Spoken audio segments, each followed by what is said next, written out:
Arrêtez-vous un instant. Ce que vous allez entendre risque de bouleverser à jamais votre perception de vous-même, de votre passé et de votre avenir. N'avancez pas à la légère. Ce message n'est pas une simple réflexion, ni un énième récit de souffrance ou d'espoir abstrait. C'est une carte, un plan d'action minutieusement dessiné pour votre émancipation. Il ne s'agit pas de promesses vaines, mais d'un appel à la lucidité et à la transformation. Mais au fil du temps, l'Afrique a été la cible de convoitises extérieures. L'esclavage transsaharien, puis la traite transatlantique ont arraché des millions de personnes à leurs terres, fracturant familles, sociétés, savoirs. Pour mieux dominer, les puissances coloniales ont perfectionné le diviser pour régner, dressant les groupes ethniques les uns contre les autres, imposant de nouvelles frontières, interdisant les langues et les religions autochtones et réécrivant l'histoire à leur profit. Pour bien comprendre la force de ces chaînes, il faut remonter à leur origine. Pensez à l'histoire de l'Afrique et de sa diaspora. Depuis l'Antiquité, le continent africain a été le berceau de civilisations majeures. Des pharaons de la vallée du Nil, au royaume du Ghana et du Mali, en passant par les cités de la vallée du Niger et les empires du Zimbabwe. Pendant des millénaires, ces sociétés ont bâti des villes, développé des systèmes éducatifs, érigé des universités comme celle de Tombouctou, et tissé des réseaux commerciaux qui reliaient l'Afrique à l'Asie, à l'Europe et au Moyen-Orient. Car l'oppression qui frappe les Africains et leur diaspora n'est ni accidentelle, ni le simple fruit du hasard. Elle s'inscrit dans un système mondial savamment élaboré et perfectionné au fil des siècles, dont l'objectif principal est de diviser, d'isoler et d'effacer la mémoire et l'héritage de millions de femmes et d'hommes à travers le globe. Ce système, invisible et pourtant omniprésent, s'ancre dans chaque institution, chaque média, chaque manuel d'histoire, chaque film, chaque politique éducative, chaque décision économique. Prenez l'exemple du Congo.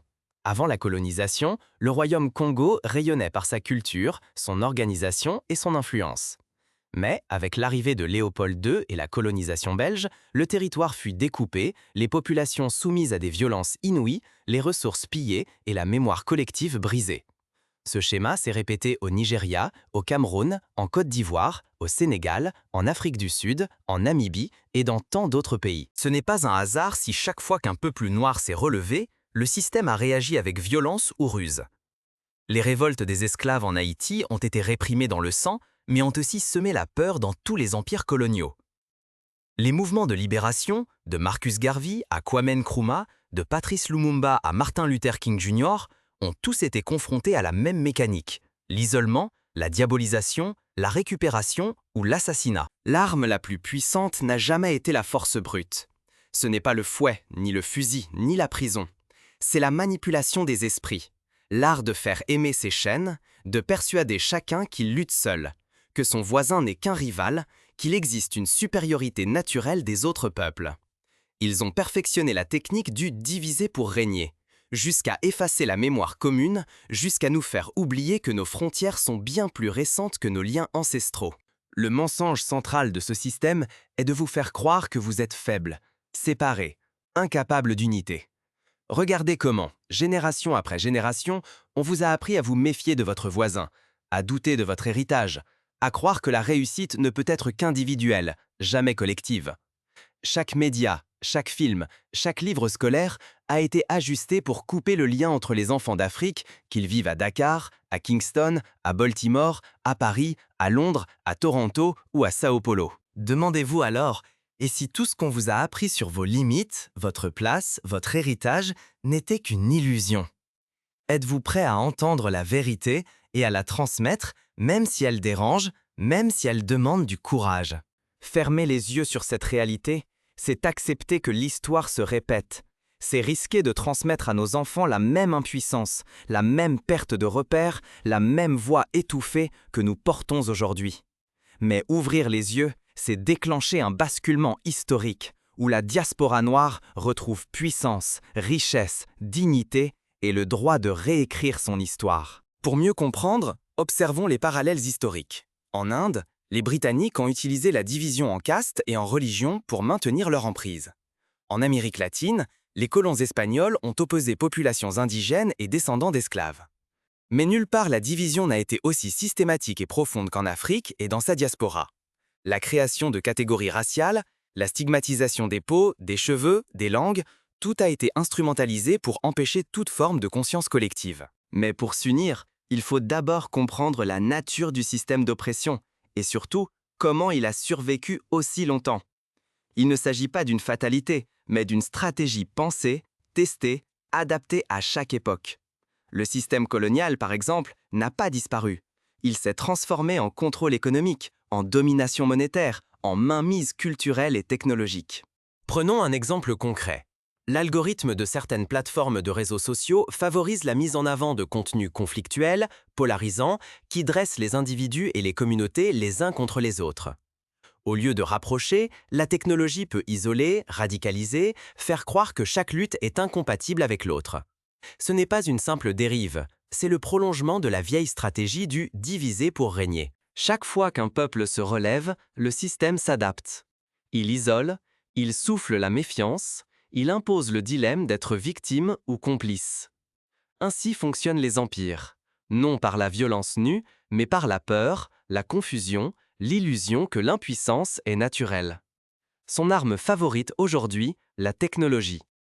Les réseaux sociaux, les algorithmes, les médias mondiaux, tout est pensé pour rendre la division confortable, presque désirable. Observez aussi l'exemple de l'histoire officielle. Au Rwanda, la colonisation belge a imposé la différenciation entre Hutus et Tutsis, alors que ces catégories étaient auparavant souples. Cette division, instrumentalisée, a préparé le terrain au génocide de 1994. Cette mécanique se retrouve à chaque fois. Catégoriser, opposer, faire oublier l'appartenance commune. Si nous restons aveugles à ce jeu, si nous acceptons les récits qu'on nous sert, alors nous avançons à tâtons, réagissant sans comprendre, luttant sans jamais atteindre la racine du mal. À chaque génération, nous nous épuisons dans la même lutte, pendant que d'autres récoltent nos richesses, nos idées, nos ressources. L'Afrique reste le continent le plus riche en ressources naturelles, mais sa population demeure la plus pauvre. Pourquoi ? Parce que la division empêche l'organisation, la mutualisation, la défense des intérêts communs. Mais l'heure n'est plus à l'illusion. Il est temps de regarder en face ce qui nous divise, de comprendre les mécanismes de l'aliénation et de reprendre le fil de notre histoire. Ceux qui dominent redoutent notre unité plus que toutes les armes de destruction massive. Cette peur viscérale dicte l'architecture du système. Le principe du diviser pour régner n'est pas un simple slogan. C'est la règle d'or inscrite dans chaque fibre de l'ordre mondial depuis 5 siècles. La dispersion des peuples noirs n'est ni un hasard, ni une fatalité. C'est le résultat de stratégies minutieusement conçues, adaptées au fil des époques et des technologies. Du code noir en France aux lois Jim Crow aux États-Unis, des politiques coloniales aux algorithmes d'aujourd'hui, tout converge pour ériger des barrières invisibles. Entre Africains et diaspora, entre quartiers et villages, entre héritage et présent, entre mémoire et avenir. Pourtant, il existe une flamme qu'aucun système n'a su éteindre. La capacité à résister, à se relever, à se souvenir de qui nous sommes. Leur plus grande peur, ce n'est pas notre colère, mais notre unité retrouvée, notre mémoire rallumée, notre force partagée. Quand Haïti, première république noire libre, a vaincu l'armée napoléonienne, le monde a vacillé. Quand Nelson Mandela a rassemblé l'Afrique du Sud contre l'apartheid, le système a dû plier.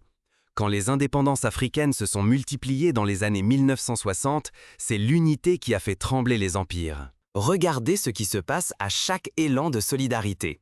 Dès que l'éducation, la culture ou l'action collective fait vibrer la corde de l'unité, le système s'empresse d'étouffer, de détourner ou de récupérer le mouvement.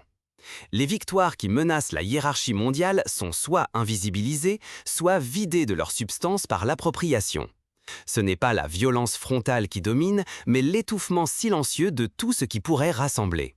Un exemple récent, en 2020, le mouvement Black Lives Matter a secoué le monde entier. Mais très vite, le système a cherché à diluer ses revendications, à les réduire à quelques slogans, à opposer les acteurs entre eux, à récupérer le discours pour le vider de sa portée révolutionnaire. Cette mécanique est ancienne. Déjà dans les années 70, les mouvements panafricains étaient infiltrés, divisés, criminalisés pour empêcher la naissance d'une conscience globale. Aujourd'hui, l'offensive est psychologique, algorithmique, économique. Les réseaux sociaux, les chaînes d'information, les plateformes de streaming, Tout est pensé pour rendre la division confortable, presque désirable. On isole l'Afrique de ses enfants dispersés, on oppose les luttes identitaires, on transforme chaque potentiel allié en concurrent, chaque nuance en barrière. On fait croire que la réussite d'un Africain d'Amérique est un cas à part, que le succès d'un entrepreneur africain est une exception, alors qu'il devrait être la norme. La connexion entre le continent et sa diaspora est la cible centrale. C'est là que la véritable bataille se joue. Empêcher la mémoire commune, empêcher la fierté partagée, empêcher la création de réseaux solidaires capables de bouleverser l'équilibre mondial. Car un peuple qui se reconnaît, qui s'organise, cesse d'être une minorité vulnérable. Il devient une force irrésistible, comme l'a montré la conférence de Bandung en 1955, où les pays afro-asiatiques ont tenté de s'unir pour peser sur le monde. Ce qui se joue ici dépasse largement les symboles. La division confisque la puissance collective, la richesse, l'honneur et l'avenir de millions de personnes. Tant que nous restons éparpillés, la domination s'exerce sans résistance réelle. Mais retrouver la conscience, c'est briser le cercle. C'est ouvrir la voie à une transformation globale qui redéfinira les rapports de force pour toutes les générations futures. Mais le réveil ne suffit pas. Il faut le traduire en actes concrets, en alliances, en projets communs qui restaurent notre souveraineté. Un pont s'étend devant nous, fragile, mais porteur de tous les possibles. Ce passage n'est pas qu'un symbole. Il est la frontière entre ce que nous acceptons de subir et ce que nous décidons de bâtir. À chaque pas, c'est notre avenir collectif qui se redessine. L'Afrique n'est pas un territoire à sauver par d'autres. Elle est une civilisation à retrouver par elle-même. Ceux qui cherchent la vraie richesse du monde doivent d'abord apprendre à écouter ses enfants, à comprendre sa douleur comme sa force silencieuse. Ses terres, ses fleuves, ses forêts, ses minerais, tout cela est bien réel, mais ce qui fait l'Afrique, c'est son génie de la résilience. Le continent ne manque ni de ressources ni de créativité. Sa renaissance dépend de sa capacité à rassembler ses enfants dispersés, à réconcilier sa mémoire, à penser des blessures anciennes, infligées parfois par l'étranger, parfois par nous-mêmes. Refusons d'être réduits à des statistiques, à des taux de pauvreté ou à la charité médiatique. L'histoire l'a montré 1000 fois. Quand Africains et descendants se lèvent ensemble, ils déplacent des montagnes. Des luttes transatlantiques pour les droits civiques aux musiques, savoirs et philosophies qui ont marqué la planète, l'unité noire a toujours changé la donne. Le jazz, le reggae, la capoeira, la littérature de la négritude, tous ces phénomènes sont nés de la rencontre, du métissage, du dialogue entre les deux rives de l'Atlantique. Des siècles durant, les puissances occidentales n'ont pas simplement pillé les richesses africaines. Elles ont perfectionné l'art de diviser pour mieux régner, dressant frère contre frère, dressant le rideau de la méfiance. Aujourd'hui encore, une seule chose inquiète vraiment ceux qui veulent enfermer l'Afrique, la possibilité d'une union noire, stratégique, consciente. Car aucun empire, aucune armée, aucune institution financière ne résiste à une Afrique rassemblée avec sa diaspora. Cette force-là bouleverse l'équilibre du monde. Souvenez-vous de la mobilisation mondiale contre l'apartheid. Elle n'a été possible que par la jonction des luttes africaines et afrodescendantes. Le pont est là, tendu vers demain. Traverserons-nous ensemble ou resterons-nous immobiles, prisonniers du doute, tandis que d'autres écrivent notre destin? L'unité n'est plus une simple option, c'est la dernière carte à jouer pour reprendre en main notre histoire, nos ressources, notre avenir. Voici quelques étapes concrètes. Ce qui manque aujourd'hui, ce n'est pas la volonté, ni le talent, ni même l'énergie. Ce qui fait défaut, c'est la coordination, la construction d'institutions indépendantes sur des fondations propres. Écoles, banques, laboratoires, médias, systèmes politiques, autant de bastions à ériger pour servir le bien de la communauté noire mondiale. L'avenir reste vierge, il n'attend qu'un élan collectif. Imaginez une université panafricaine en ligne, où chaque jeune du continent ou de la diaspora pourrait apprendre l'histoire réelle, la science, la technologie, sans censure ni complexe. Imaginez des coopératives agricoles transnationales, reliant les productrices du Mali aux distributeurs de Chicago ou de Londres. Mais comment transformer cette volonté en actes quotidiens, tangibles, dans la vie de chacun? La réponse n'est pas dans l'attente d'un miracle, ni dans la nostalgie des luttes passées.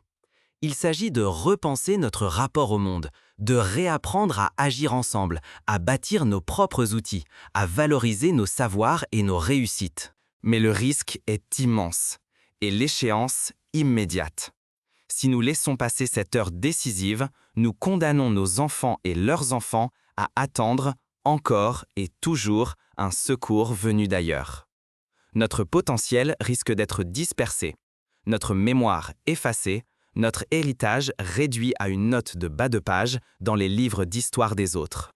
Le choix est simple, le chaos de la fragmentation ou la renaissance de la souveraineté. Deuxième étape, les médias. Brisons le silence imposé par les récits officiels. Reprenons la plume. Créons nos propres journaux, nos podcasts, nos chaînes YouTube, nos festivals. Honorer nos héros oubliés, célébrer nos victoires de tous les jours, c'est protéger nos valeurs et démanteler la désinformation qui entretient la division. Les médias alternatifs ont joué un rôle clé dans la diffusion des idées panafricaines, depuis les journaux de Marcus Garvey jusqu'aux blogs afrofuturistes d'aujourd'hui. Première étape, l'éducation. À la maison, apprenons à nos enfants l'histoire telle qu'elle est, sans détour, en partageant nos triomphes comme nos douleurs, avec fierté et lucidité. Organisons des cercles de lecture, des clubs d'histoire, des ateliers intergénérationnels où la parole circule et la mémoire se transmet. Soutenons les initiatives qui traduisent les grands livres africains dans toutes les langues de la diaspora. L'éducation populaire a permis aux peuples les plus opprimés de se relever. Ce fut le cas des écoles clandestines en Afrique du Sud sous l'apartheid ou des écoles de la liberté dans le sud des États-Unis pendant la ségrégation. Troisième étape, l'économie. Investir dans nos communautés devient une urgence. Chaque euro, chaque franc, chaque cédille, chaque dollar réintroduit dans nos quartiers, nos villages, nos projets fortifie notre souveraineté économique. Soutenons nos commerces, nos associations, nos créateurs. Ainsi, l'économie de survie deviendra économie de prospérité. L'exemple du Black Wall Street à Tulsa, détruit en 1921 mais resté dans la mémoire collective, montre la puissance d'une économie organisée par et pour la communauté. Quatrième étape, l'autonomie institutionnelle. Ne cherchons plus l'approbation extérieure. Il nous revient de bâtir nos écoles, où nos enfants apprendront sans être niés ni humiliés. Fondons nos entreprises, tissons nos réseaux d'entraide, imaginons des systèmes de santé adaptés à nos réalités, pour soigner autant l'esprit que le corps. Érigeons des institutions de justice pensées par et pour le peuple noir, capables de défendre nos droits et notre dignité, sans dépendre de lois conçues pour d'autres intérêts. Les tribunaux coutumiers, les mutuelles de santé, les réseaux de juristes africains sont des exemples à développer. Cinquième étape, l'action politique et culturelle. Ne restons pas en marge des débats qui concernent nos pays et nos diasporas. Engageons-nous dans la vie associative, politique, culturelle. Exigeons des programmes scolaires inclusifs, soutenons les artistes qui portent nos voix. Participons aux élections locales et internationales. Les victoires électorales de figures noires aux États-Unis, en Amérique latine, en Europe, ont souvent été précédées par des années d'organisation communautaire. Sixième étape, la solidarité transnationale. Créons des ponts entre les différentes communautés noires du monde. Organisons des échanges, des voyages d'études, des jumelages entre villes africaines et diasporiques. Soutenons les luttes des uns et des autres, que ce soit contre les violences policières, pour la restitution des objets d'art, pour la justice climatique ou pour l'accès au numérique. Lorsque Nelson Mandela était en prison, c'est la mobilisation mondiale, des Antilles à l'Amérique du Nord, de l'Europe à l'Asie, qui a fait plier l'apartheid. Septième étape, l'innovation et la création. Osons inventer nos propres modèles, sans attendre la validation des autres. L'Afrique regorge de jeunes entrepreneurs, d'ingénieurs, d'artistes, de scientifiques, capables de répondre aux défis du siècle. Agriculture durable, énergie solaire, intelligence artificielle, nouveaux médias, mode de vie résilient. Soutenons les incubateurs, les universités, les laboratoires, les startups qui placent l'humain, la solidarité et l'écologie au centre. À l'ère du choix, que décidez-vous? Huitième étape, l'écoute et la réconciliation. Acceptons nos différences, nos blessures, nos débats internes, sans sacrifier l'unité. La richesse du monde noir, c'est sa diversité. Mais cette diversité doit servir la force collective, non la division. Organisons des forums, des dialogues, des processus de vérité et de réconciliation, comme l'ont fait l'Afrique du Sud ou le Rwanda, pour guérir les blessures du passé. Le choix qui s'ouvre ne vous engage pas seul. Il concerne la dignité, la force et la liberté de tous ceux qui viendront après nous. C'est à travers lui que nous déciderons si nos enfants hériteront d'une histoire de dépossession ou d'un futur où leur grandeur sera restaurée. Rester divisé, c'est abandonner nos richesses, répéter l'humiliation, voir notre voix s'effacer encore une fois. Mais choisir l'unité, c'est reprendre le contrôle du récit. C'est refuser de laisser la peur et la fragmentation guider nos pas. C'est sortir des cases étroites tracées pour mieux nous exploiter. L'heure n'est ni au regret, ni à la nostalgie. Elle est à la construction, ensemble, d'un avenir digne et autonome. Rester dans l'attente ou se limiter à résister sans bâtir, c'est s'exposer à l'immobilisme et à la répétition des défaites d'hier. Agir, même à petite échelle, c'est ouvrir la voie à une vraie souveraineté. C'est prouver aux générations à venir que l'impossible s'efface devant la volonté collective. Souvenez-vous, chaque grande transformation a commencé par un petit groupe d'hommes et de femmes décidés à ne plus subir. C'est ainsi qu'est née l'indépendance du Ghana, la liberté des Haïtiens, le droit de vote aux États-Unis. Face à l'histoire, chaque décision compte. L'heure est venue d'écrire un nouveau chapitre ensemble. Le pont est devant vous. La décision vous appartient. À chaque époque, une génération se tient face à l'histoire. Mais peu ont la chance de voir derrière les illusions. Aujourd'hui, la vérité est nue. L'oppression n'est pas une fatalité, mais le fruit d'une stratégie patiemment mise en place. Nous savons désormais que la division fut l'arme la plus redoutable, que l'oubli fut la blessure, et que l'unité reste notre unique voie de salut. Le pont est là, ferme et solide. Il attend le premier pas de celles et ceux qui veulent bâtir une histoire neuve. L'unité ou l'oubli, l'indépendance ou la soumission. La décision vous appartient. L'histoire ne se souvient pas des indécis. Elle garde la mémoire de celles et ceux qui ont choisi d'agir. Ce moment, ici et maintenant, pèsera pour des générations. Serez-vous de ceux qui ont retissé le fil brisé ou de ceux qui l'ont laissé disparaître? Ce pont, nos aïeux l'ont rêvé. Il est là, solide, bâti sur leur lutte, leurs sacrifices, leurs espoirs. Il n'attend que le courage de celles et ceux prêts à écrire une nouvelle page. Il ne s'agit plus de mots, mais d'actes. Se reconnecter, s'organiser, soutenir nos initiatives, défendre nos savoirs, bâtir nos propres réseaux. Refuser l'illusion du confort. Refuser de rester spectateur pendant que d'autres décident pour vous.